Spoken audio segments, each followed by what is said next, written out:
Hello and welcome to yet another edition of Deadline Horror News Live here for March 23rd, 2022.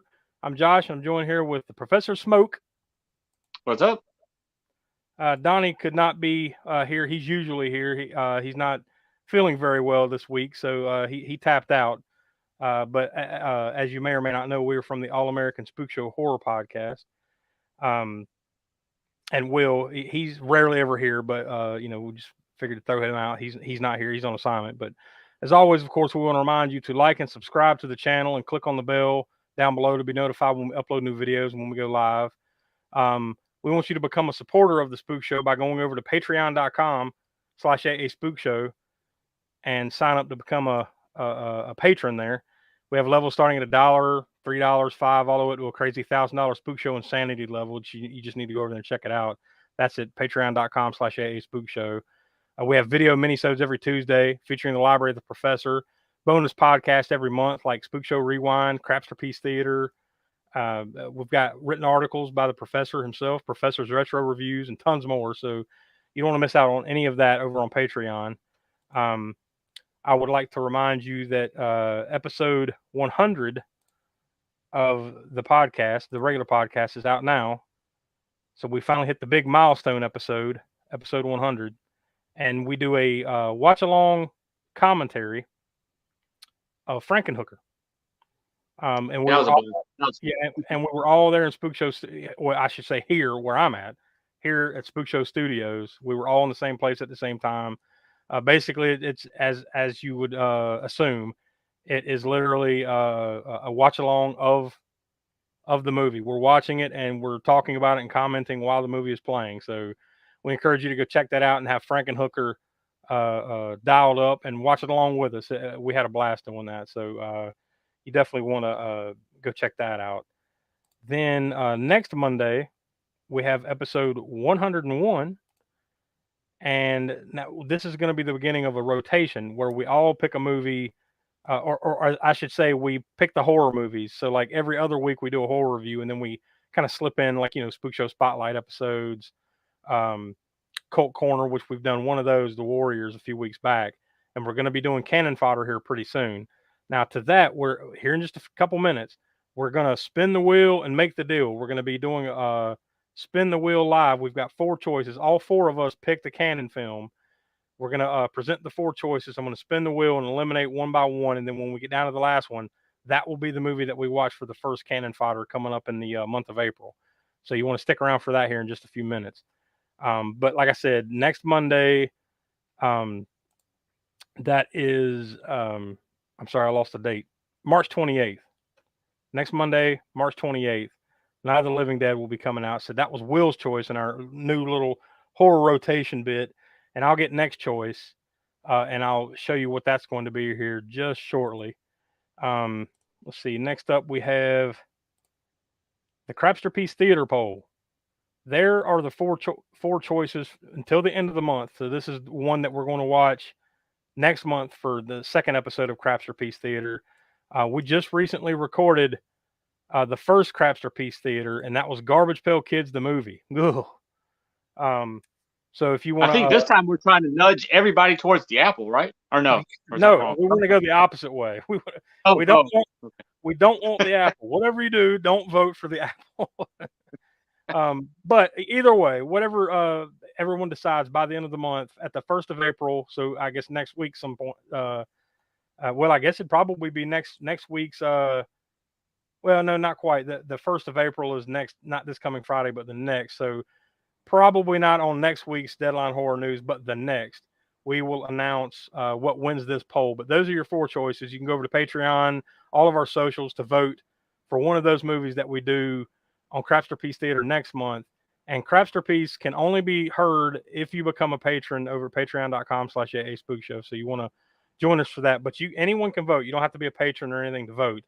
But to listen to the actual episode, you have to be a patron. So in the coming days, Garbage Pail Kids, the movie, the first Crapsterpiece Theater, will be going up over on Patreon. So you want to keep a lookout for that. Coming soon, there you see after the next couple of weeks, or I should say Night of the Living Dead episode next week, episode 102, we're going to be doing a Spook Show spotlight on the career and life of George A. Romero, a true horror icon. We're going to take a one full episode to just kind of dedicate it to him and talk about his career and the mark that he left on the horror genre and everything. So you don't want to miss that.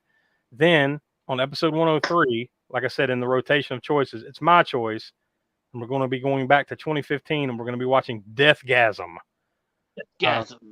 So I figured this would be a really cool one to check out. I actually just watched it like within the last week or so. And I was like, you know what? This is going to be my choice. I want everybody to witness this thing. If you haven't checked that out, I know you can watch it on Shudder, and there's probably a few other places. I don't have that full list in front of me, but yeah, you don't want to miss that. So get ready for. Go ahead and if you get a chance, find a copy of Deathgasm, watch that, and like I said a little bit ago, Donnie's not here, but he's watching, and he just commented, "How has the Apple not won yet?" Well, that's because the poll isn't over yet, but I'm pulling for a last minute anything but the Apple. So that's the focus right now. That's what we got. That's what we got to be focused on. So that's what's coming up soon. So I guess we're gonna hold on. Let me. I'm kind of doing all this. I don't normally do it this way, so I'm kind of winging it here. Hey, there we are. While you're doing that, I'll talk about Deathgasm. Yeah, I did get to see that back in 6 years ago, maybe, or 5 years ago, 4, somewhere in there. So it's been a while. So that'll kind of be somewhat new to me. Yeah. All right, so I got this set up now, I think. So let's go ahead and let me get the wheel, the spin the wheel, make the deal for cannon fodder. Hold on, let me get the. Where are you at? There you are. All right, so okay. There we go. Now you can see it. All right, so I've got the window up. Basically, the way I'm going to do this, I'm going to spin it. There'll be a quote unquote winner, but that one means it will be eliminated. So we're going to just keep spinning until we get a winner. So your 4 choices are Over the Top, the Stallone classic from Canon, Masters of the Universe, the quote unquote cult classic from Canon, the supposedly like He-Man and the Masters of the Universe, but not really, starring Dolph Lundgren, the Toby Hooper cult classic Life Force from Canon. And since I got these kicks, this man sound. An ad just popped up. My bad. Sorry about that. And we've got the Toby Hooper classic Life Force, and then we've got the Chuck Norris classic Invasion USA. So let's go ahead and spin this bad boy and see what happens.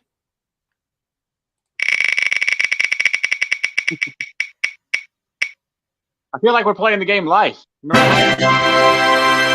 And unfortunately for you, Smoke, Invasion USA has been removed. Ah. that was his choice, so that's gone. So we're left with Over the Top, Life Force, and Masters of the Universe. So let's spin it again.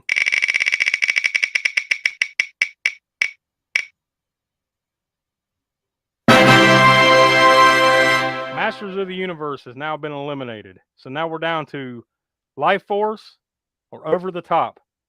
So here's the winner.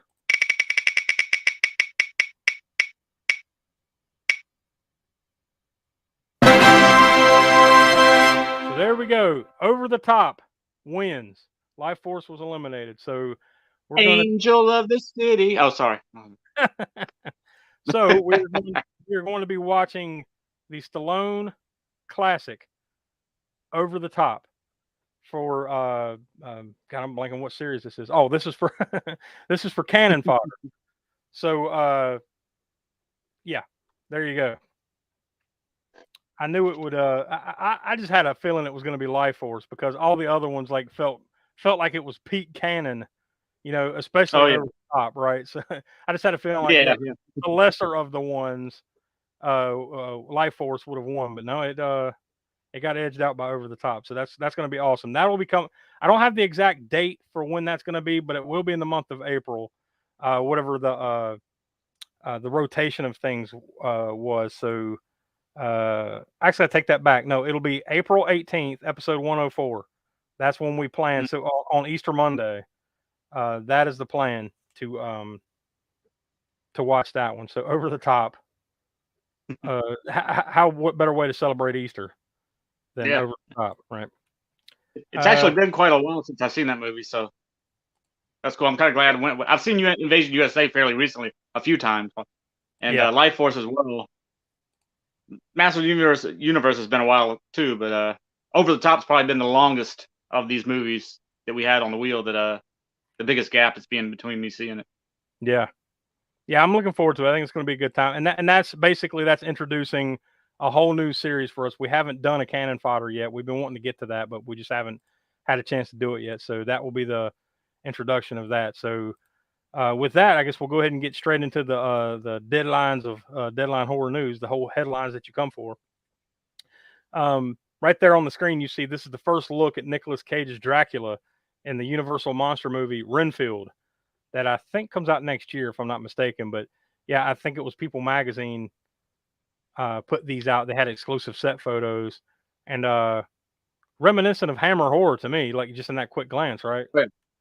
Yeah, very, very. He's looking very Christopher Lee-ish in there, for sure. Yeah.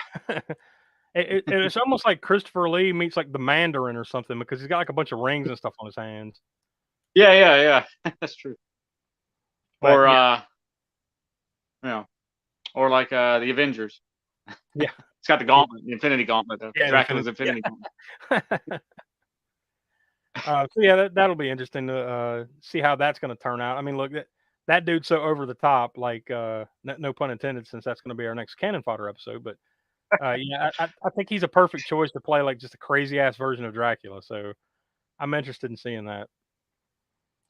He's there's a little bit of trivia, spook show trivia. The he's already been in at least one vampire movie, and I'm sure most people watching this probably know just based on the meme from that movie. Wasn't it called Vampire's Kiss? Yeah. No, Kiss of the Vampire, I think is the name of it. Was that? Either way, it's something to do with vampires and kissing. Yeah, and it's got that ridiculous meme that probably the first Nicolas meme, at least the first one I can remember. It's from that movie. Yeah. You see there the next headline, we've got Christina Ricci has joined Tim Burton's Netflix Addams Family spinoff Wednesday. Now, to my knowledge, she won't be playing the part of Wednesday, but like I guess she's just going to be, since there's a legacy there, she's just going to be in it in some role. The new series will star Jenny Ortega as Wednesday, but like I said, Christina Ricci will be playing a new character, which they haven't quite announced yet, but she'll be in it. It also stars Catherine Zeta-Jones as Morticia, Luis Guzman as Gomez, Licky Renholm. I'm sorry. What did I say? Licky Renholm? Did I say that? Ricky Lindholm. Jesus Christ, who cares? Jamie McShane and Gwendolyn Christie are also going to be in that, so be on the lookout for that, and that's going to be on Netflix. Then the last, hold on, there we go, it froze up on me. The last headline that we have here: Godzilla vs. Kong sequel now set to film in Australia later this year. Godzilla vs. Kong, which came out about a year ago, so it was early last year, 2021. It made close to $500 million during the pandemic, which was, had to be one of the better movies released. And that was with it. I'm sure a great deal of that was worldwide box office, because it was released here in the United States on HBO Max at the same time. So I'm sure that it probably would have made even more, because that one was anticipated. But Legendary, who produced the film, they're in early talks with Godzilla vs. Kong director Adam Wingard to return for the sequel. So did you ever get a chance to check that one out when it came out last year? Yes. Yeah, we did. We saw that in the theater. We did see it in the theater when it came out. And it was a which one? You talking about Godzilla vs. Kong? Yeah, the one that came out last year, Godzilla vs. Kong. Yeah. I don't remember if I don't remember if I saw that one in the theaters or watched it on HBO Max. So I did watch it. I definitely watched it. I just don't remember whether I went into the theater and saw it. I don't think I did. I think I watched it here at home. Yeah. But yeah, I enjoyed that one. Man, that Donnie with his comments, licky, ha, yeah. you got jokes there, sick boy. Anyways, let's see what we got next, huh? Yeah, the fan conventions. This first one, this doesn't look like. Look, this is going on in College Station, Texas. You've probably got better things to do this weekend than go to this one. But we got AggieCon 2022, and it's this weekend, March 25th through the 27th. This website, even you see on the screen where it says Cepheid. I guess that's how you say that. The website is cepheid.org/AggieCon. Guests include 3 cosplayers and 2 voice actors. So this, I will say, not to shit on their parade or anything like that, but this looks very nerdy. So if you're in the area and you feel like doing some really nerdy shit, this is your con for you, AggieCon. So go check that one out if you got nothing better to do down there. And honestly, I hope that you would. But this next one is a lot more promising. HorrorHound Weekend. This is in Cincinnati, Ohio, or Cincinnati. It's also this weekend, the 25th through the 27th. You can go to horrorhoundweekend.com for tickets information. Guests include Nev Campbell, Tom Savini, Damian Leone, David Howard Thornton, Tom Atkins, Tony Todd, and tons of others. So this one is definitely more up our alley, I would imagine. And if I was in the Cincinnati area, this would be definitely one I'd love to check out. This one looks a whole lot better than an old Cepheid thing, whatever the hell that was, the AggieCon. And now someone that's like really big into AggieCon is like, these guys, I'll never listen to them again. And the last convention that we found here, we've got Mid-South Con 38. It's going on this weekend, 25th through the 27th there in Memphis, Tennessee.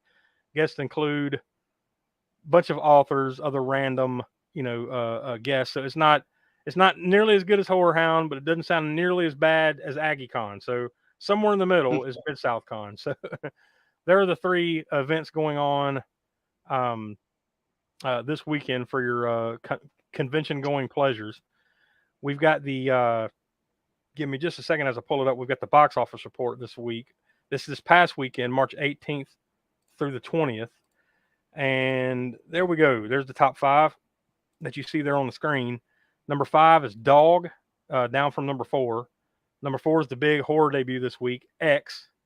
It made $4.4 million. And Professor, you contributed to that, didn't you? Yes. Me and my wife went and checked that out.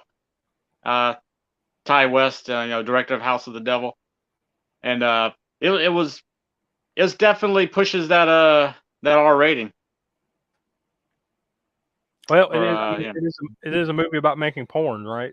Yeah, it's called X. I mean, but yeah, definitely it pushes that. But I mean, even the gore though, it's got some good gore in it too. Yeah, got some. So not to give anything away, but yes, it does have. It has the 2 extremes, you might say. Mm-hmm. It was kind of fun watching it in the theater with it and hearing people, because we kind of discussed this off air, so to speak, about the fact that you don't even see much nudity in pretty much any movie these days, or even in horror movies. Whereas back in the 80s, 70s, and 80s, or even 60s, 70s, and 80s, somewhat, it was you didn't have a slasher movie, which this kind of is an homage to slasher movies, but you didn't have a slasher movie without nudity.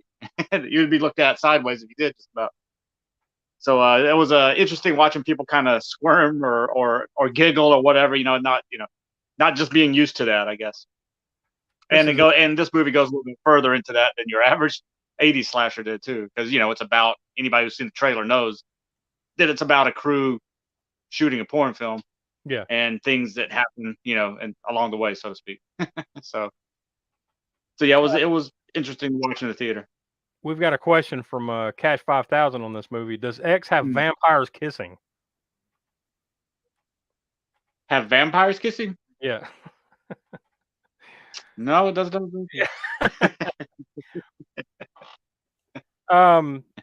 Number 3 in the box office, down from number 2, is Uncharted. And then the new number 2 is Jujutsu Kaisen 0, the movie. Now, apparently that's for the people that like to hang out at AggieCon. That's the, I guess, the latest big anime release. But say what you will about it. This mofo raked up $14.8 million over the weekend for a total so far of $17.6 million.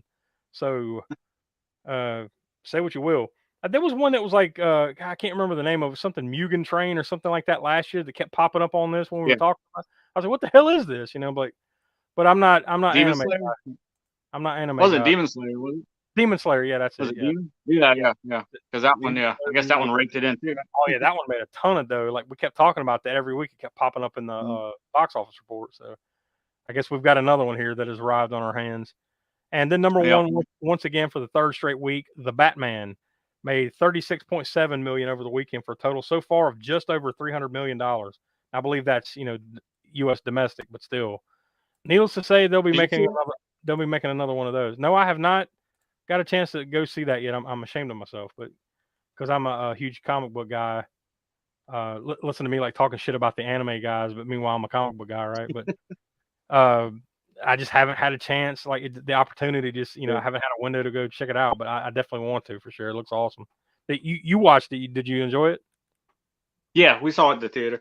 Yeah. It's I think it's, as far as not not giving anything away or any on this show as far as spoilers or whatever, but Gotham I thought was like the best live action version of Gotham. Now I haven't seen the show Gotham itself, the TV series. I don't even really know what Gotham looks like on there, but as far as movies go and live action, this is the best rendition of Gotham that I've seen. That's cool. I like their in the city. I said I enjoyed that Gotham TV series, although I don't think I've like quite finished like the series. I think I had like another season and a half to finish on that. But like that one was that I recall was a little bit more over the top. So I don't know what it's like compared to this one, but that was kind of like somewhere between like a modern day, kind of gritty vibe and a little sprinkle in a little bit of like the Batman 1966 series in it. Just a little. Oh, really? Oh, so it's got a little bit. It's got a little bit of camp to it. A little bit. Yeah, there was a little bit, yeah, for sure. Not quite to that extreme, but it's there. It's sprinkled in. Yeah. Well, even like Tim Burton's movie, 1989 movie, has a little bit of that camp aspect to it too. Not necessarily in the acting or whatever, but just that Gotham was this. As with any Tim Burton movie, usually most of the settings are very stagey. They're not meant to be real world, so they're going to be like a studio stage setting of gothic atmosphere and all that stuff. But this one it was like a film noir to me, kind of like you would get when you're reading like classic Batman, where it's more of that Detective Comics Batman, the early Detective Comics Batman, where it's that detective film noir aspect is a very core element of this movie. Yeah, and like and itself, it plays into that, and so it definitely has that neo noir aspect to it. And Gotham is, to me, it's better than the Gotham that was in the Batman Begins and that trilogy. Yeah. I liked it, but I mean that one, that could have been anywhere USA. Yeah, it was basically New York, just without even any really changing it up too much. So yeah, this one definitely the best Gotham, and I won't get into any details on the rest of the movie. And Robert Pattinson did a good job as Batman, I thought. So. Well, I have to go check that out. So I'm looking forward. Other than that. Yeah. New releases this week. We've only got 2. Usually there's at least a few more than this, but we've only got 2 coming up over the next week. You've got on Friday, the 25th, You Are Not My Mother, and that is on video on demand. And then next Tuesday, March 29th, you've got On the Third Day. You see them both there. So various levels of creepy looking. But on Tuesday, that movie comes out on DVD, and I'm assuming Blu-ray. But we have run into some lately that randomly, for whatever reason, it just comes out on DVD and not Blu-ray. So, but I would have to think that's the exception rather than the rule these days, right? So who knows? Yeah.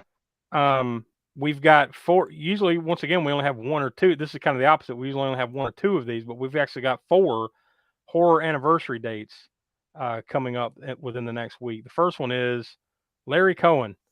It is the anniversary, sadly, of his passing just today. He passed away, what was that, 3 years ago, 2019. What can you say about Larry Cohen, Smoke? Oh, man, he's a classic cult director. Cue the Winged Serpent, the It Lives films. I think there's 3 of those. Yeah, I believe so, yep. God Told Me To. Actually, that's an underrated one. And that, hint, that might be one that drops at some point in the not too distant future when we do our viewer choices and stuff like that. It might come around. But yeah, I think that's a good underrated Larry Cohen flick. the guy's had his hand in all kinds of movies, from directing to writing to producing. So. Unfortunately, he was the first of a string of kind of just genre icons that passed away, within the last few years. Because the next one is Stuart Gordon. He passed away, the anniversary of his death 2 years ago tomorrow, on March 24th, 2020. He passed away. So that's two big ones that we lost within a year right there. Yep. And of course, if anybody watching this doesn't know who Stuart Gordon was, do some homework. But really, he directed Reanimator, which was the very first movie that. I was about to say, just go all the way back to our very first episode, and that's Stuart Gordon right there, Reanimator. And I think that's the only one we've done, right, so far? I believe that's the only Stuart Gordon movie we've done. Off the top of my head, I believe you're right, but I'm sure we'll get to some of his works sooner rather than later, like we always say. Next up, although not known for in the horror genre, but I think he did dip his toes every now and then. It's the anniversary of R. Lee Ermey's birthday. Is tomorrow. He was born back in 1944, so unfortunately he passed away April 15th, 2018. So I'm sure we'll be mentioning that again here in the next couple weeks. Since that's the anniversary of his passing. But yeah, unfortunately he's no longer around. But yeah, memorable for Full Metal Jacket, right? That'd probably be the one thing. Oh yeah. If you had to name one R. Lee Ermey movie and you only were going to watch one R. Lee Ermey movie, that would be it. Yeah. Tons of other, the dude was a funny guy in some comedies. I mean, like he could play a variety of roles that was kind of the same role in every movie he was in, right? But it could be funny, it could be serious. That's because he was actual, he was actual military. Which is why he, of course, got Full Metal Jacket. Why he always comes across as a hardcore, drill sergeant type person. Because that's what he originally did. And the last one we have here is, fortunately, she's still with us, but Caroline Williams, her birthday is this Sunday, March 27th.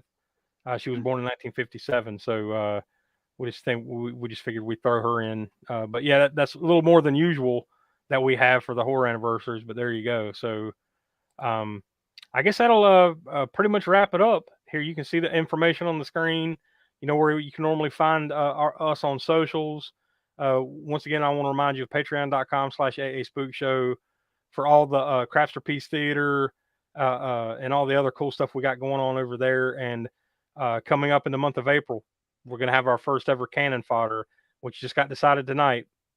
We're going to be doing Over the Top. So you don't want to miss a thing. But that'll be on the regular podcast feed. But we got a little bit of everything going on everywhere. And of course, like we've mentioned before, coming up pretty soon, I think we're going to formally join the Morbidly Beautiful Podcasting Network. So I just figured I'd throw that out here towards the end to keep an eye out for that and the changes that's going to be bringing to the show. So for Donnie, who couldn't be with us, and Will, who's on assignment, and Professor Smoke, I'm Josh. We are from the All-American Spookshow Horror Podcast, and come join us next week for another edition of Deadline Horror News.